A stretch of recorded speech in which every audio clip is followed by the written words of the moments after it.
Hello, welcome to this special webinar from the Mammal Society on the exciting topic of detection dogs and their role in conservation. I'm Ariana, Communications Officer at the Mammal Society. This is the second in a series of free webinars from the Mammal Society. And if you'd like to stay informed about events like these and the work of the Mammal Society, please sign up to our newsletter and follow all our social media channels. I'm delighted to introduce our speaker today, Louise Wilson, Director of Conservation K9 Consultancy and co-founder of ADDC, Advisors for the Use of Detection Dogs in Conservation. Louise has over 20 years of international experience as a multidiscipline handler, trainer, instructor, and project manager, including 15 years of promoting and showcasing detection dogs in conservation and ecology. She is a leading proponent of the value dogs can bring to conservation efforts, but also a strong voice urging responsible practice in this complex field. For those who don't know us, the Mammal Society was established in 1954 and is dedicated to the monitoring, study, and conservation of mammals across the British Isles. Our mission is threefold. One, we work to ensure a bright future for mammals in the British Isles by inspiring, informing, supporting, and enhancing conservation projects and policies that protect and restore native mammal populations and their habitats. Two, we empower conservationists, students, citizen scientists, and nature champions to play a key role in mammal conservation now and in the future through providing training, resources, and survey activations. We seek to build public awareness of and support for mammal conservation through education, communications, and campaigns. Without further ado, I'll pass over to Louise. We have a bit of a technical issue, so it will cut right in right now. So I've got 30 minutes to do 24 slides. So I've worked out, I've not got very long per slide. So I will be going very fast, but I tend to be fast anyway with my my presentations because I'm literally a human Springer Spaniel. So I'm director of Conservation K9 Consultancy. I'm a specialist dog handler. I'm a detection dog educator. I've been working in the use of detection dogs for 20 years now, and I offer operational wildlife searches. So I go out as a dog handler and I provide detection dog teams. I also do handler and dog assessments. I do handler courses and training. I do troubleshooting and I do international mentoring and consultancy. So I'm not just based in the UK. I do travel a lot. I'm working with worldwide conservation dog sections. It's not moving on, bear with me.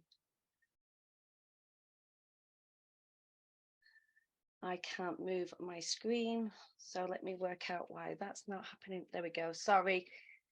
Okay, so how I got started, I did animal behaviour and welfare at university, wanted to work with chimpanzees and realised it was very hard to actually get a job working with chimpanzees. So I started volunteering with the detection dog company that was round the corner from myself. And I was so lucky to actually be able to get my foot in the door this way. I was doing voluntary work there at first, but I was told by my previous director that being a female, not ex-military, not ex-police, I wouldn't be a dog handler.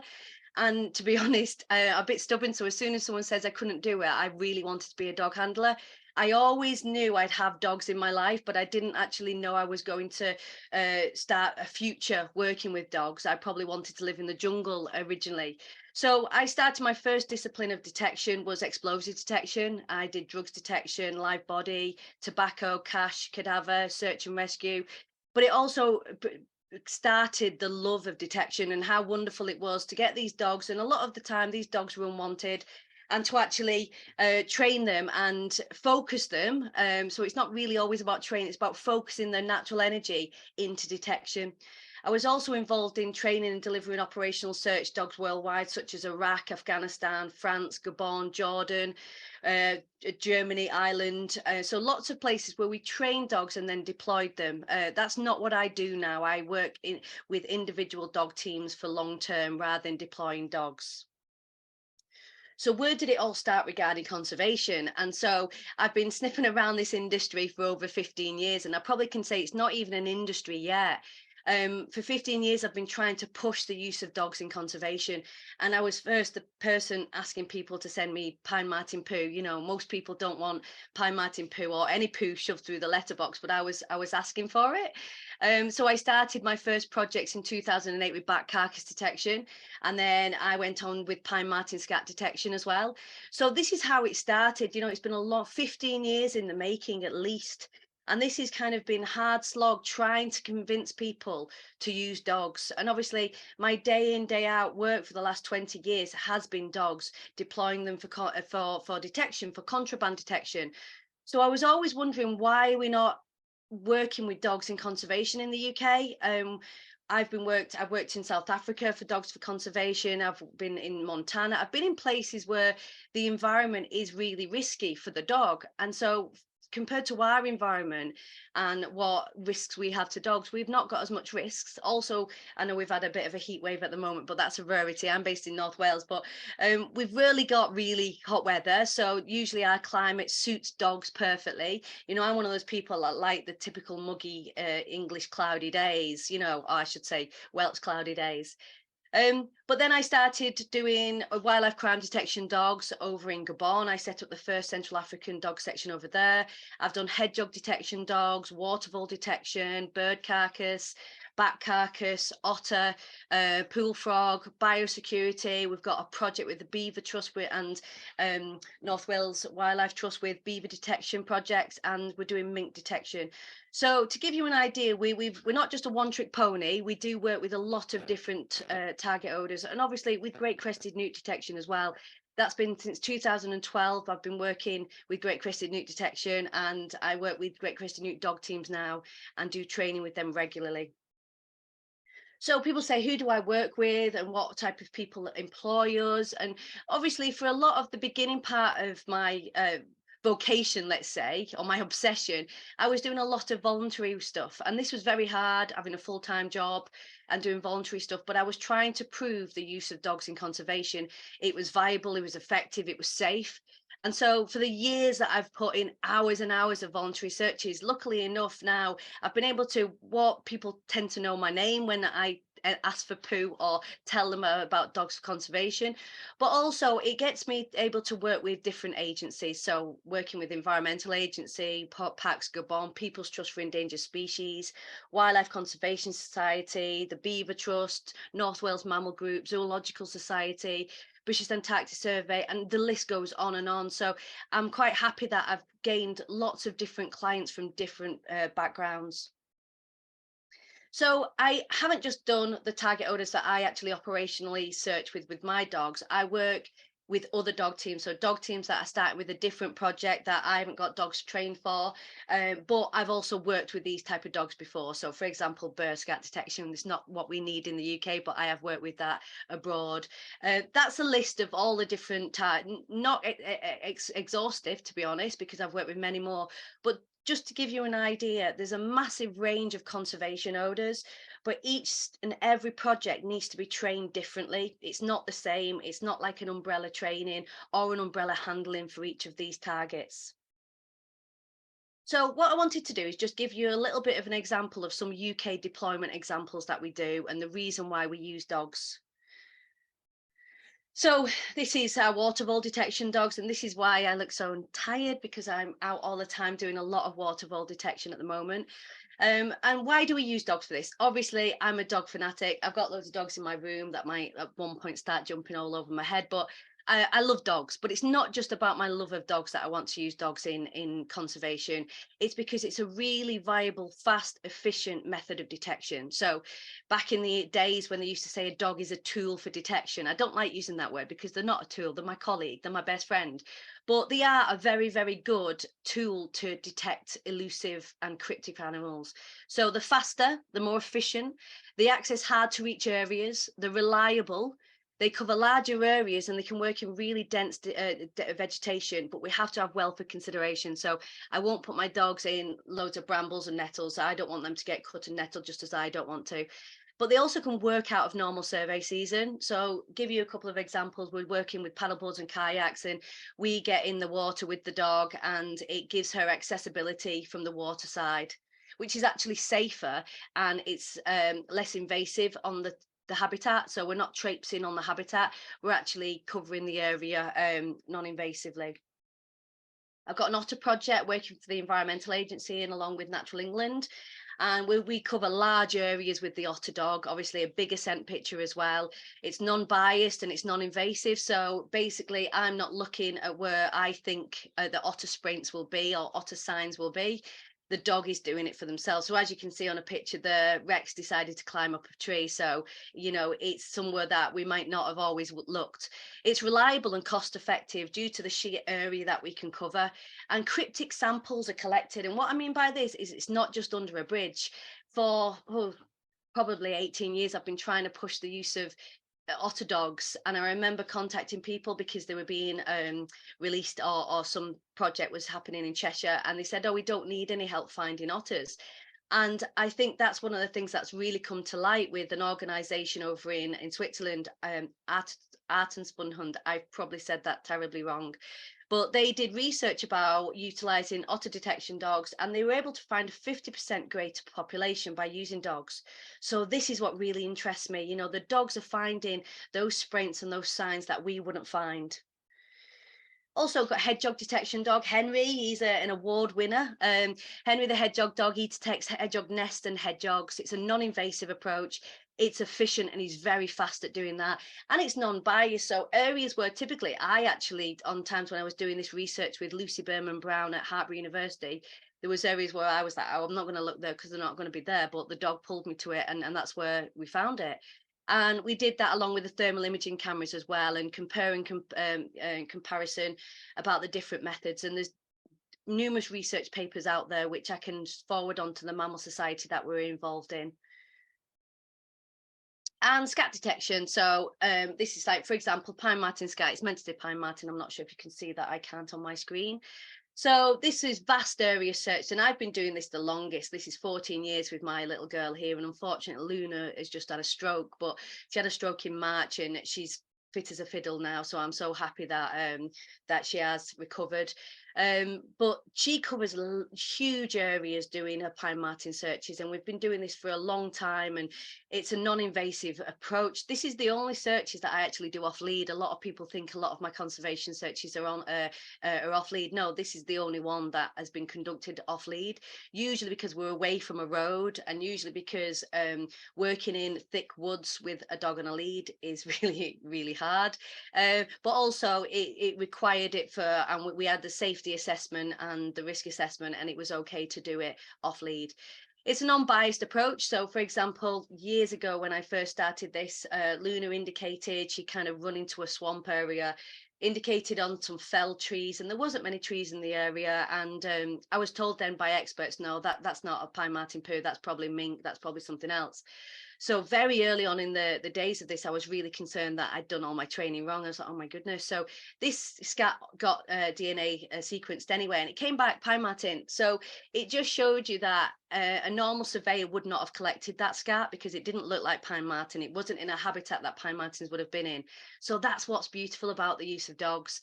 But also it can really help focus the location of other monitoring items such as camera traps. And there's the picture at the top of Luna and the camera trap. And that's what we did with Shropshire Mammal Group and Stuart Edmonds.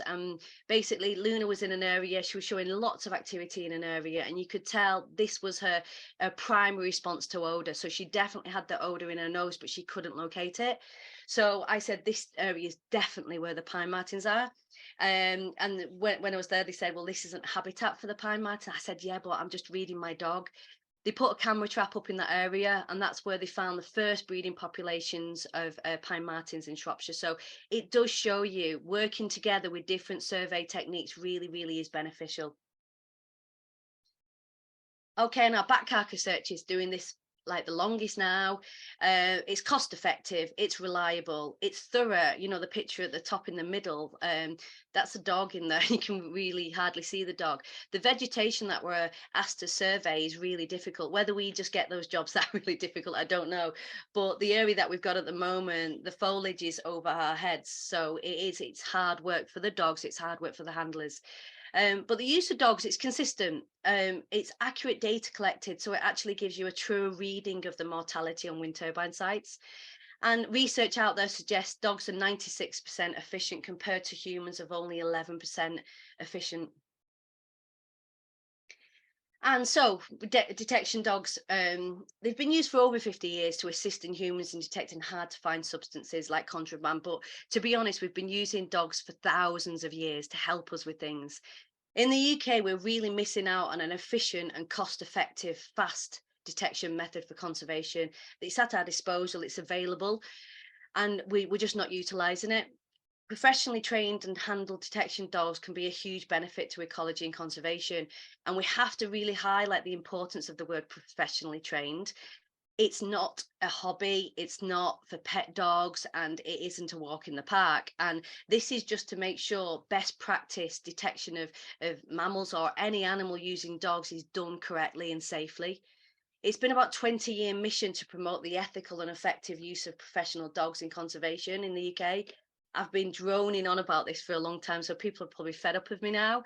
But after years of trying to promote the use of detection dogs, now I'm telling people to have caution when utilising detection dog teams, just because there's been a massive increase of people interested in this, which is fair enough because it always looks very exciting. But sometimes that means that the training is not done as effectively as it should be. So when you have a trained professionally and ethically and relevantly detection dog team, it can be faster, cost effective, it's non-biased in their search, it's non-invasive for the species or the habitat. So that's one of the things I always used to get asked is, how will Hetty affect the habitat for a watervole? And she's 16-kilo little dog, and I was like, well, not very much. And I was like, well, how do you normally do the surveys? And they were telling me they normally have loads of people walking around and then pushing the vegetation down, and then look, and I was like, well, you have a massive effect on the habitat, and the dog really doesn't have the effect on the habitat. So that's really important. But this it's a non-invasive for the species, so that really needs to be the important one. The dogs are not hunting the animal, it's not hunting, and this is a misconception a lot of people have. But we have to make sure these are professionally assessed and trained dog teams only, because I do hear of dog teams that might have a natural inclination to search for certain animals, and this is exactly what I don't look for. I make sure my dogs don't like the odor, and when I mean like, it doesn't have the want to find it on its own. The only reason my dogs find the odor is because they know a tennis ball is coming after. They get a reward of a tennis ball or a treat or whatever it may be for that particular dog. Dogs cover larger areas than human search teams, there's no denying that. They're quicker, and they search bigger areas. They access harder to reach areas. Obviously, my dogs on all my searches, apart from pine martins, are on a lead. So the dogs can access that hard to reach area, but then it becomes difficult for me. So a lot of jobs might be on your hands and knees, and that's why you get covered in cuts and everything. But this is why we started doing the kayak and paddleboard work, because it was safer for the human counterpart and it was safer for the dog. And also, we have limited effect on the habitat we're surveying. We can find cryptic targets easier than humans. So it's not just about the obvious latrines and the obvious areas that you can see from the other side of the bank. It's about the cryptic ones that we wouldn't be aware of. And that's what really gets me excited when I'm out with my dog. And recently we were out with Rex, and he indicated, and I definitely knew straight away, there's scat there, there's droppings there. And the search team carry on searching whilst I carry on doing the search, because it's all about getting as much area covered as possible. They said, oh, we can't find anything in this area. And I was like, Rex is definitely right. I got him back. He indicated, I said, no, I said, I'm marking that down as there's a drop in there. They searched again, because luckily enough, the gentleman that I work with called Will Atkins, he's like a human detection dog. He's very good. And he was able to locate the one dropping that Rex found. And this was perfect because this was one of the scats or the droppings they would not have found. They said, we would not have found this, and obviously this is proof that they're in this area. So that really made me excited, because there's no way that one dropping would have been found.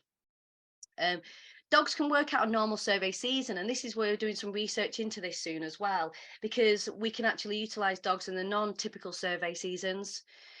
We can find data that was previously impossible to find. So sometimes we don't know about the data because we haven't found it before. So the use of dogs, this non-biased approach, they can find information that we haven't found previously. And obviously they don't rely on sight, so they can find these undiscovered targets. So what I want to do is try and help people when they're hiring dog teams to know what to look for. The dog industry as a whole is an unregulated industry. So never mind detection dogs, pet dog training, any training, it's unregulated. I'm part of lots of different memberships of lots of different ethical and professional dog organizations to make sure that people know that I am professional and ethical in my training.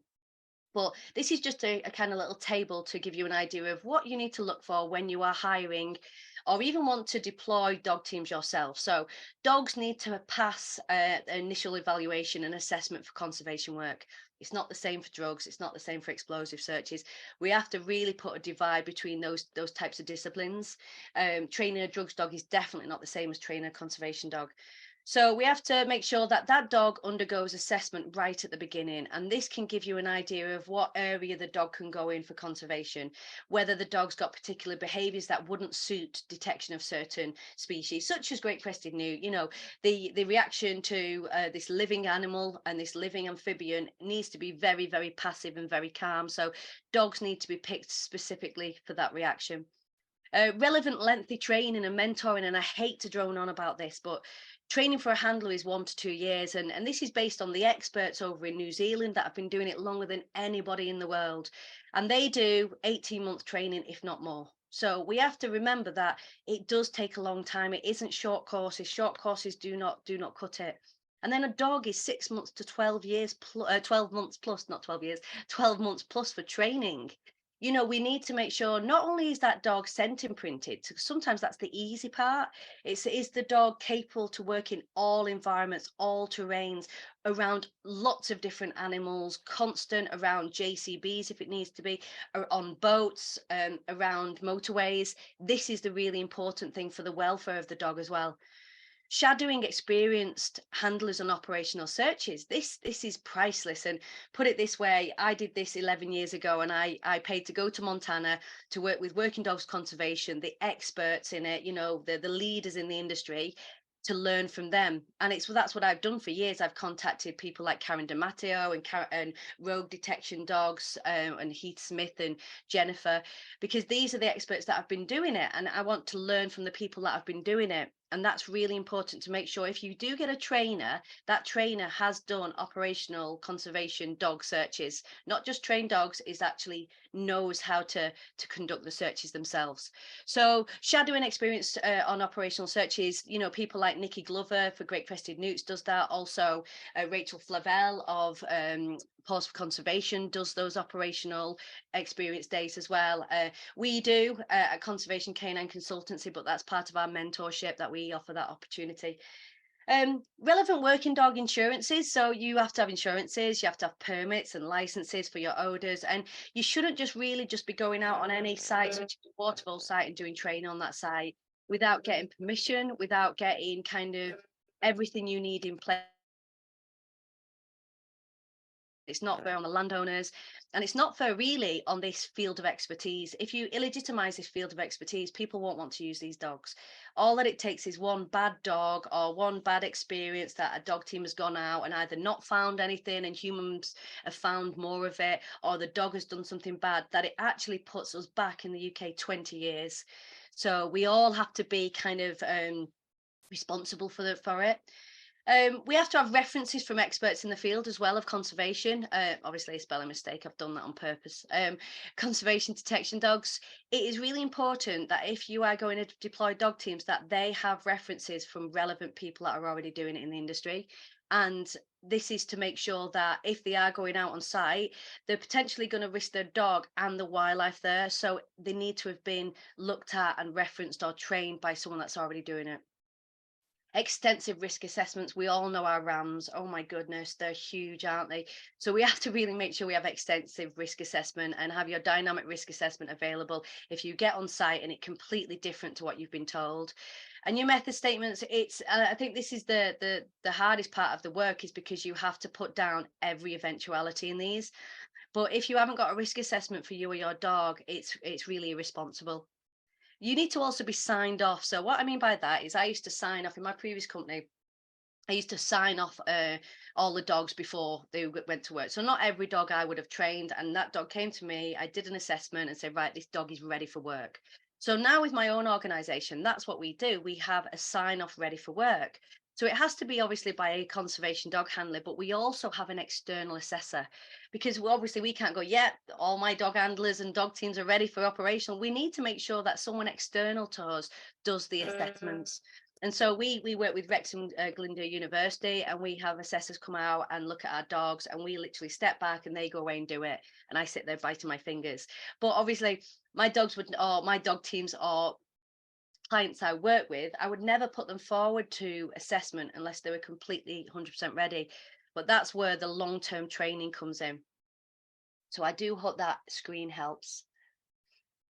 So I can't see it on my screen, but I'm sure I've put it's not all scats and giggles. So obviously shits and giggles, little pun there. Um, so I think I speak to rogues a lot who are based over in America, and I say we probably blame their amazing pictures that they put on that glamorizes the use of dogs in conservation. And sometimes, you know, Instagram can make something look so much better and glamorous and exciting than it really is. But it's not all about getting these good pictures and how like scenic this search is. It's really, really hard work. So first and foremost, we have to consider the dog welfare, the dog well-being, and the dog physicality. Is the dog the right physicality for the searches? Is the dog's welfare been compromised at all? It's really important that that is really, really the first thing we need to look at. The biosecurity risks and hazards for the and protocols. So when we go on certain areas, the biosecurity risks that we have and the protocols that we have to do in terms of disinfecting all our items, sometimes binning some of our items, leaving it for a few weeks before we use it again, disinfecting everything, using different chemicals on the dogs or on the equipment. This really is important that we're always aware of this. The use of long line and leads with work on surveys such as conservation work, dogs should really be on leads. I think we need to push that, and this should be able to ease the concerns of mammal conservationists when dogs are running wild off a lead. There's no reason a dog needs to be really off a lead. If you're searching in thick woodlands, that becomes a logistical nightmare. But ultimately, for the searches such as waterfall searches, that should always be on a lead. You're next to the water. That lead is literally your safety rope for you and your dog. So we do all our dogs on lead work, and plus we're not like in the middle of America where there's no roads, or in the middle of Australia where there's no roads. We've got roads always near us, so it is for a safety aspect for that as well. The target odor for licenses that you need for your target odors and permits and permissions, you know, that takes time. And that's the first thing that you should be doing if you're utilizing any odors or for your training. You can't just contact wildlife captive animal sanctuaries and ask them to send you some poo. It shouldn't be done like this. And I'm trying to work with different sanctuaries at the moment or different zoos to say, look, they need to do a really good check on people before poo is sent to them, because then it's just sending out the impression that, yeah, anyone can go and do it. The dog's innate behaviors and character really needs to be looked at. You know, we need to think about this predatory behavior that all dogs have, that how far their dog is predatory. We don't use any dogs that have really big prey drive. So all that they have got is the beginning part of the predatory sequence, which all dogs have, is the searching. They like to search, but our dogs don't want to find anything and grab and consume and dissect it. They want to find the odor. They do passive indication, and then they get the ball, and the ball they can play with. So that's really important that we don't use dogs that have this innate behavior, that actually it's unfair to put them in these situations where they would be so, in a way, so stressed and so unfocused in an environment where we're trying to focus them to find an animal odor and they're too busy trying to find deer odor. We really need to be conscientious of that. Dog vet checks, health, husbandry, maintenance. Okay, I've got 12 dogs. So I know that every bit of money I get goes straight into the dogs. Dog feeding, daily cost. It costs a lot.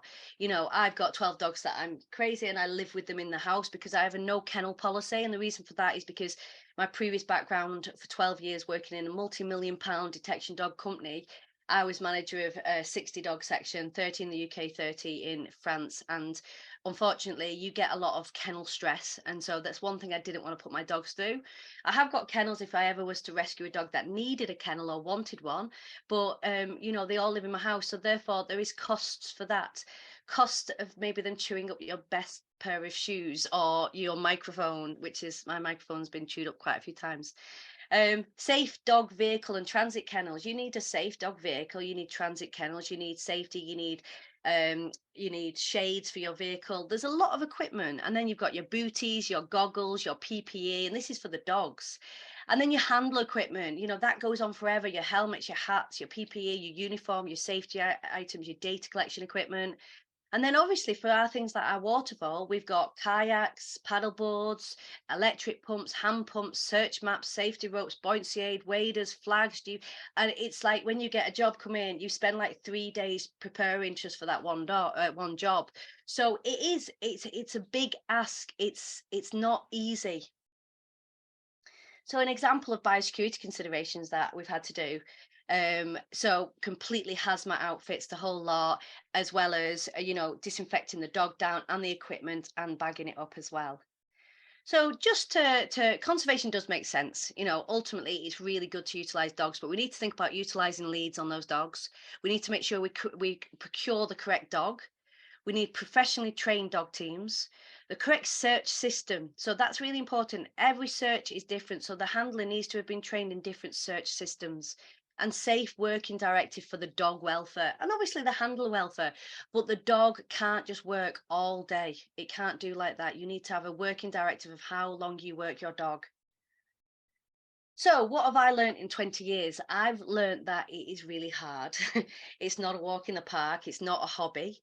To be an effective and ethical conservation dog team, it's harder than expected. So therefore, this results in a higher rate of unsuccessful approaches. So whether that's a research paper that when I've read and they've done it incorrectly because they didn't have the true understanding, they thought because it was an odor they could get in their back garden with an animal that is something they could try.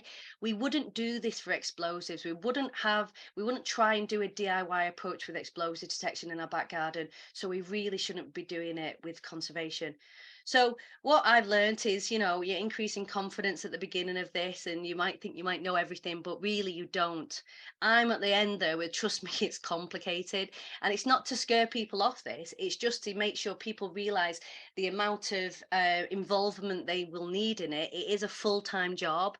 And also it takes a lot of investment, whether that's financial investment with regards to the dogs, the training, the vets, or whether that's an investment of all your time. So what's coming next? We've got some guidelines coming out soon. This has been very hard because we've got a huge review board and we wanted to make sure that it was done correctly first time. So this guidelines is intended for conservationists and ecologists and handlers. It's also for researchers looking at using wildlife detection dogs. It's for organizations needing the services of existing dog teams. So they might want to hire a dog team that's already existing. It's for governing bodies that are assessing licenses as well. And we're working with different organisations such as Natural England regarding guidelines for the use of dogs in great crested newt detection. And it's also for local authorities assessing planning applications. There's nothing out there really about the guidelines. And the thing is, we're kind of running before we're walking really. We have to make sure we don't jump ahead of ourselves. It's still new in the UK and we need to be very gentle with this approach. And also on the back of that, we were able to collaborate with some experts in the field in the world, which I'm so happy that we've all come together. We've got experts in the UK, different organisations like Nikki Glover from Wessex Water, as well as Rachel Flavelle, as well as Luke from Atkins, and lots of different people. I don't mean to omit anyone there in that list. We formed the ADDC, which is the Advisors for the Use of Detection Dogs in Conservation. And that is so we had a platform to release our guidelines when they're out soon, then create a membership to offer help, advice, guidance, webinars and training will come soon. But also it's from experts that are doing it. It's not a newly formed people that have only just started. These are experts that have been doing it for years. You've got Rogue Detection, you've got Working Dogs Conservation, you've got Karen D'Amatteo. These are people that have been doing it for 20 years and in much harder environments than ourselves. So really take a look at that. We hope to have all social media up and running sometimes this year, but obviously we can't rush. Someone said to me today, you can't rush excellence. So I like the sounds of that. Okay, just to top off, because I know I'm running over as per usual. So final thoughts. welfare of the dog and the wildlife is priority. We really need to make sure we prioritize that at all the time. We should respect the land, the environment, and the habitat that we're working in. And remember, sometimes we're working in other people's land, so you have to respect the landowner. It's really important. Just because a dog can doesn't mean it should. And this is like my slogan now, because we have a lot of situations where people want to force their dog into being a conservation dog, and the dog doesn't want to. They want to force the dog to search in grass, but the dog doesn't like grass. They might want to search the dog to search in the water, but the dog's scared of water. Or the dog really likes water and doesn't want to concentrate on searching because it wants to be playing. Just because a dog can doesn't mean it should. And that comes down to working ethic as well.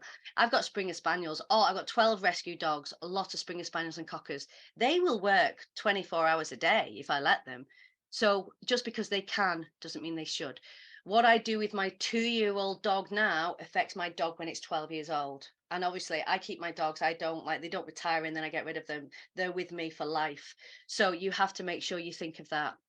Not all dogs can do it, and not everyone makes a good handler, so that's really important. Not everyone can do it. And I've had some dogs in recently which for certain projects I've had to say no, that dog will fail that project, we're not going any further. And it is upsetting and it is heartbreaking when you put all your, but we have to be honest, and we have to be respectful, and we have to be responsible.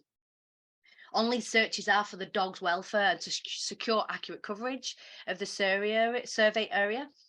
It provides peace of mind for the client as well. So when dogs get put on a lead, when people say, oh, about dogs, they're worried about dogs in this environment, do they chase animals? None of my dogs chase animals. The lead is not to stop the dog chasing. The lead is to make sure I've got a safety, that's a safety rope between me and my dog. Also, I can feel my dog's indication through that lead. And also I have accurate coverage when my dog is on that line as well.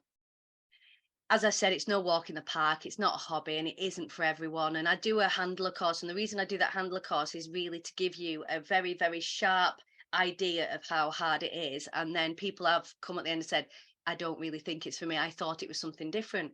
And I'd like to do that because I wish I had that 15 years ago. I want to do the training that I wish I had the opportunity 15 years ago. And I didn't need to go all the way to Montana. To ensure the best practice, we need to ensure we use dog teams that have been assessed at all stages of the training. We shouldn't just be doing a DIY approach. And if you are one of those that are doing a DIY at home, please seek advice from an experienced person, because you don't want to put all that work into your dog and then actually be doing something incorrect and wrong. Everyone needs to do their due diligence when hiring dog teams. So I feel like the responsibility has been placed on my shoulders of helping stop illegitimate and untrained dog teams. And I said to Mammal Society, I can't be responsible for it. Everyone needs to be responsible in when they're hiring dog teams to do their due diligence, to check who they are hiring, what experience they have, like you would when you're hiring anyone. References and CVs and qualifications is really important.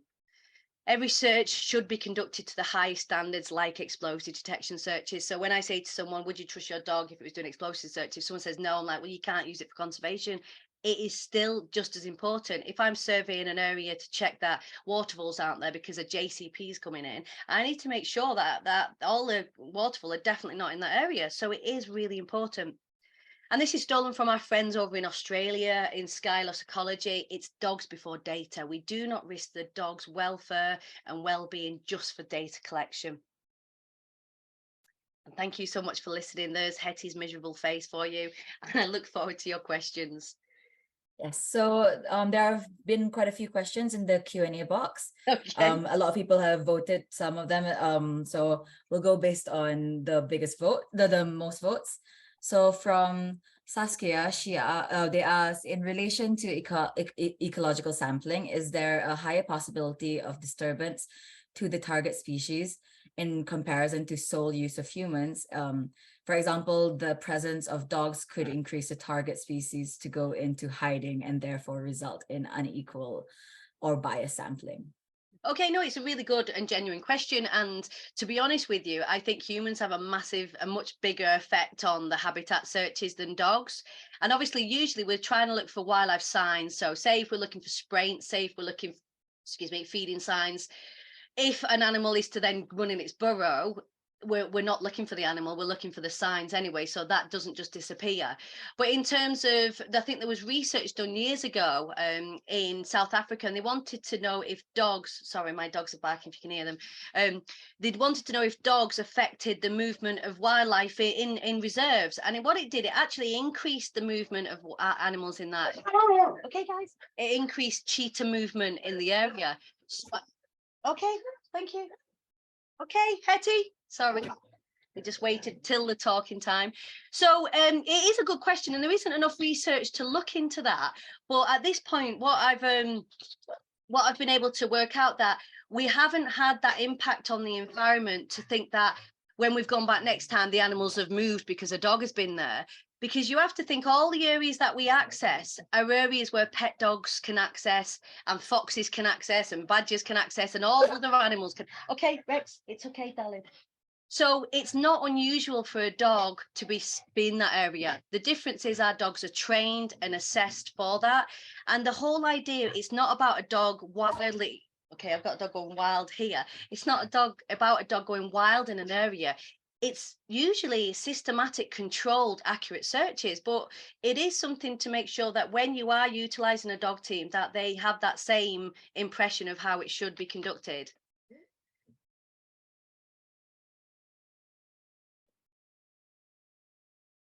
Great, thank you for that. Our next question comes from Briarni. How many different things can you train one dog to detect? Oh, well, that's what's exciting about dogs, because I don't think there's anything endless to them. I think in America, they've got the dogs on like 30 odd odors per dog. So the capability of dog is endless. So but the limitations are the humans. So if a dog, so I've got dogs that are multi-trained on different odors. But the difference is when you get to an area, so for example, I've got my Otter and Watervole dog. She's also trained on other odors, but say Water and Otter, Watervole and Otter. So when we go in that area, my dog will be picking up the otter. But the client might say, I'm not bothered about otters, even though obviously that's not the case. But with the dog is telling me, oh, there's otter here, there's otter here. I can't tell the dog that day, oh, forget about otters today, it's just watervole. So in terms of habitat, if you've got an overlapping habitat, you can therefore have some issues sometimes. But with rogue detection over in America, they did research to say when their dog is trained on other odors, it makes them more efficient on the more cryptic odors, because they're more driven. So for example, if they're never getting fines and they're on a cryptic odor and they can never find it and it's really rare, if they get trained on other odors which are more kind of abundant, the dog actually gets better and more motivated. So I've got dogs on about 6 odors, and you can have them on much more, but you have to make sure that you can't say to the dog that day, okay, ignore your other 4 odors, you're just doing this odor today. So for example, I have potential work in Scotland, and I was going to put a dog for this work, which was an elusive animal. I was going to use one of my dogs that's on pine marten. Okay, pine martens, Scotland, 3,000 pine martens. My dog will be getting excited about these pine marten poos everywhere. So therefore, it wouldn't be good for this other project on that occasion, because I'll spend so much of my time and my dog's energy finding the pine marten. So hence why I've got a house full of 12 dogs. And those 12 dogs is so I make sure that if I get a project comes in, I make sure it doesn't overlap too badly with another target. And this can be the same for my rodent detection dog. So with rodent detectors for invasive detection, you can I can't work my dog on a watervole and rodent detection, because my dog can't then say to me, okay, this is watervole and this is rat. Obviously they're very, very similar droppings sometimes, so this is one that we wouldn't actually do 2 of the same odors. I hope that makes sense. I hope I explained that very well. That's great. We have another question from Amy, who asks, are different breeds more suited to different detection works? I'd want to say no, but the answer is yes, really. You have to remember, I've got 20 years of experience with certain breeds, so I've got a breed preference. And we have to remember, my breed preference is I like Springer Spaniels. I somehow attract Cocker Spaniels, and they're much harder work, but I also love my Labradors. But you have to think, if you think about the size of the dog and the physicality, we have to make sure the physicality suits their environment. So at the moment, Rexy Poo, who was just barking then, he's rescue dog. We think he's crossed Labrador and Cocker. Oh, and he makes an absolutely perfect dog. But obviously, it's nurture versus nature. We don't know if we were to go and get another Labrador cross cocker, whether they would just be like him. We have to think there was working dogs. We use working dogs for a reason, don't we? And the reason is because a lot of the time they've got the work ethic that we look at. You know, I've worked with bloodhounds, and bloodhounds have the best nose in the dog world. However, they're not got very good work ethic, and they're very big, and they're very, very smelly. So therefore, we have to look at what suits the project. And this is where sometimes I say to people, it's best if they come to me first before they go and get that dog, so we can discuss it. Someone might come to me with their pet dog or their dog that this may be, you know, a working dog. They haven't treated it like a pet, and they say, right, I want it for this project. I will look at the dog, I look at the dog's range, physicality, behavior, and I'll say that dog doesn't suit that project you'll want, but it suits this other project that you want. So, you know, we worked with working dogs for a reason. I try and avoid hunting dogs. I like my, you know, your typical working, shooting gun dogs, but that is also a preference. You know, I don't want to completely bias Springers and Cockers and Labradors, but I do like them. I've also got a Malinois. I've also got a Staffy. Staffy is not a working dog, let me tell you. But you know, a good mix of a Labrador and Cocker seems to be perfection. Great. That's really interesting, actually. Our next question comes from Martin. He asks, have you been able to train dogs to discern between the presence of red and gray squirrels? No, but it's most definitely possible, but it's a good one to think about. Yeah. I'm working with someone that's actually on the webinar today, Emma, and we'll be working on a project with squirrels. But in terms of working on the difference of that, you know, that's more than possible. The dogs can be trained on one individual. So say if you do a capture and release project, you can train that dog on that release, say release Pine Martin, you can train that dog on that one individual. So that's how amazing dogs are. So dogs are not the limitation, the handler and the training are. And that's why I love doing what I do now, because you get projects and I work with different, and you have to sit and scratch your head and say, how are we going to do this? But without a doubt, that's more than possible. All right. Well, now we have another question from Hannah, who asks, is there any risk that dogs can disturb sensitive species like ground nesting birds, for Yeah. example? Yeah, of course, of course. We have to be honest. Of course, dogs can disturb them. And this is where assessing the right dog is really important, making sure the handler knows how to survey an area. You know, I was surveying recently with the Otter dog, and there was some ducklings ahead of us. So what we had to do, I had a safety officer with me. She had to walk calmly ahead of me to safely move the ducklings on so they wouldn't like scramble and go crazy, you know, like they do sometimes. So you have to be really kind of compassionate. And this is where I think the use of dogs in this industry is a compassionate conservation, but you have to make sure you apply it properly. Dogs can be a risk, and I've never said that. For 20 years I've been promoting the opposite, but now I'm saying dogs can be a risk, because if you take a dog out that you know is hunting and like certain animals, you should not be using that dog for this project, for any wildlife projects. Nesting birds is a real important one, because, you know, especially at the moment, I'm working in some areas and there's been nesting birds. So we either say, well, we completely leave that area and wait, or we're in such an area, in the river in an embankment, that it's not the typical habitat. But this is where these areas are normally where pet dogs are running around crazy without a lead anyway. So if we're going into a reserve where pet dogs are not allowed, and no, you know, dogs are allowed, this is where we need to be really respectful that these animals will not be used to dogs sniffing at them. So I've been asked about nest detection and bird detection, and that is completely 100% possible. And you can train a distant indication, but we have to remember that dogs can affect wildlife, but if trained properly and they've been desensitized to it, they shouldn't hold any risk. I think we have time for about two more questions before we head into wrapping it up. So Zoe asks, says, I'm currently studying an animal behavior and welfare degree and really interested in detection dogs. I've spent 2 weeks on work experience with the police shadowing. Oh, the question. Oh, yeah. Shadowing their teams in training. Is there any other work experience you recommend I look into?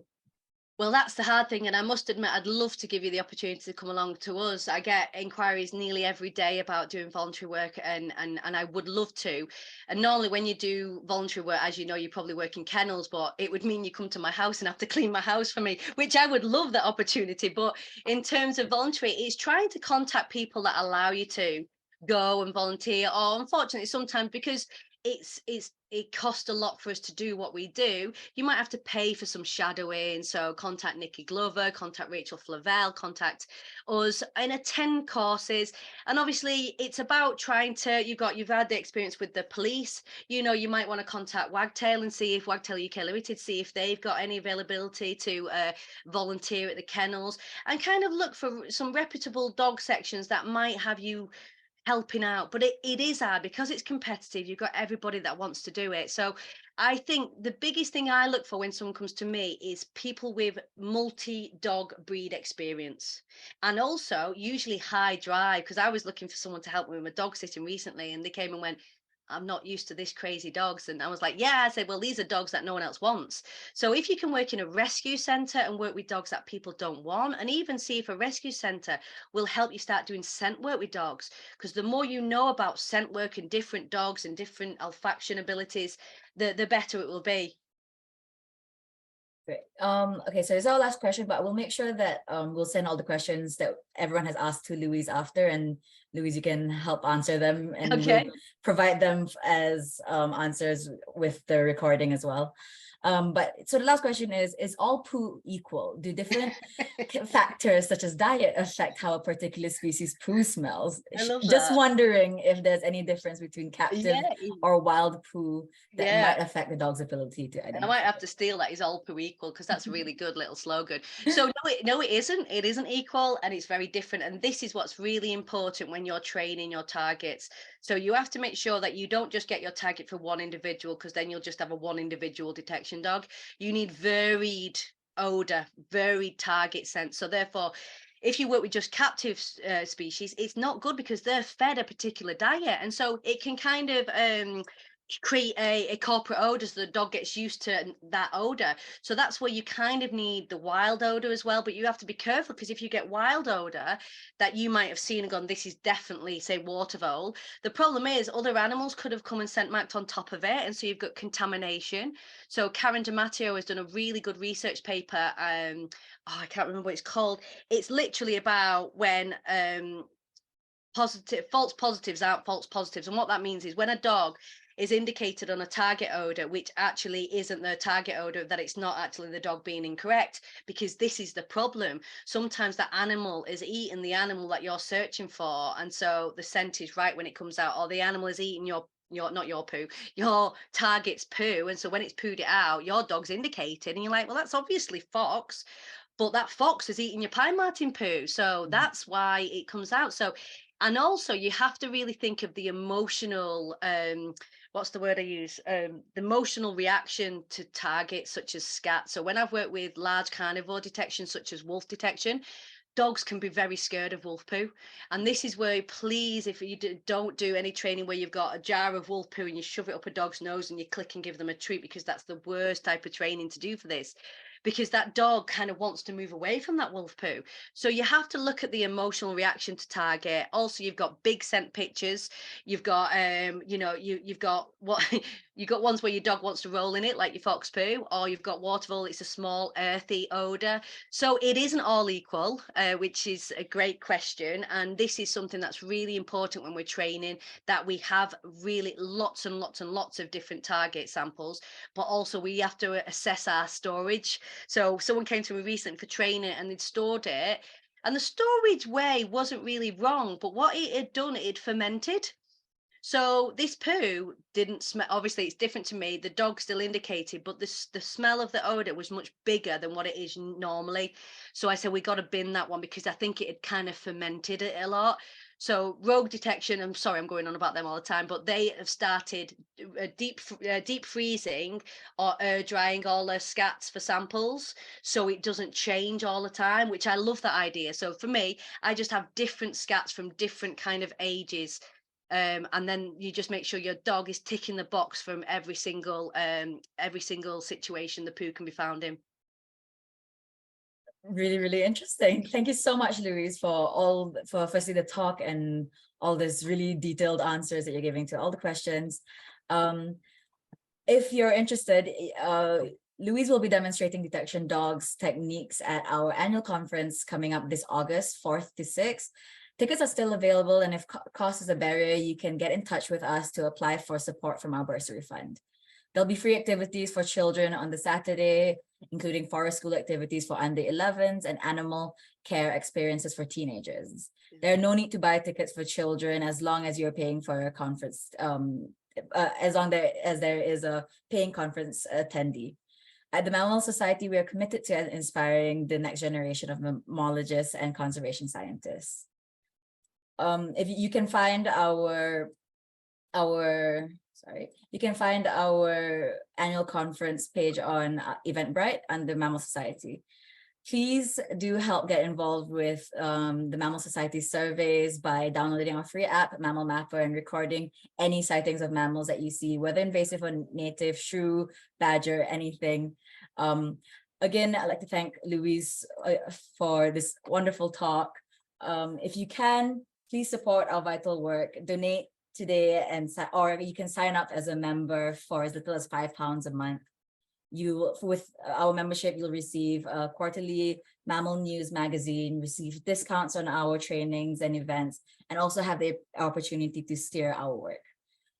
Thank you so much again. Thank you, Louise. This was amazing. The recording will be available soon. Thank you so much, everyone, for joining us in this lunch Thank you so time much. webinar. Please thank Louise again for all the amazing information that she has shared with us on detection dogs. Thank you so much. I'm so honored to be here. So thanks for everyone that came and listened along as well. Well, thank you, everyone. Have a good day. Have a good weekend ahead. Bye-bye.